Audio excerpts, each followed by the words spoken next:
Toujours pour parler de qualité, si on veut parler de test, par quoi on commence? Considérant qu'il n'y a aucun test sur votre logiciel, en tout cas aucun test structuré, ça fait peur de se dire qu'il va falloir tester parce qu'on fait ça a posteriori, ça va prendre du temps, ça va trouver des bugs. Pendant tout le temps qu'on teste et qu'on corrige les bugs qu'on trouve, l'équipe de développement n'est pas productive au sens elle ne sort pas de nouvelles fonctionnalités. L'idée donc, c'est évidemment de ne pas tout tester. Il faut commencer par réfléchir sur papier probablement à quelles sont les fonctionnalités indispensables de votre logiciel, qu'est-ce qui fait que si ça marche pas, c'est vraiment grave, c'est vraiment critique.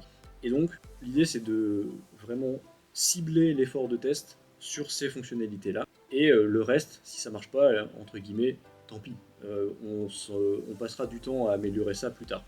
Mais quelles sont les fonctionnalités vraiment critiques qui vont vous permettre d'assurer le minimum légal de votre logiciel? Ça va être ça qu'il va falloir tester en premier. Et c'est là-dessus qu'il faut mettre la majorité de l'effort, au moins pour commencer. Un exemple simple, un site de e-commerce.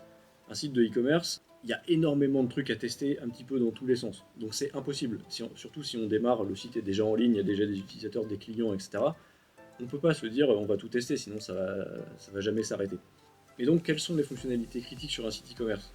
Globalement, il faut que l'utilisateur puisse venir sur le site, ajouter des articles à son panier, valider son panier et payer. Si ça c'est bon, globalement le reste c'est accessoire. S'il y a un certain nombre de fonctionnalités supplémentaires qui marchent moins bien ou pas, ou voilà, il va falloir corriger le problème, effectivement, mais c'est peut-être pas la priorité numéro 1. Donc pour commencer, focalisez sur vraiment le chemin critique de votre application, ce qui est absolument indispensable pour qu'on considère que au moins on peut faire ce pourquoi on est venu sur votre outil.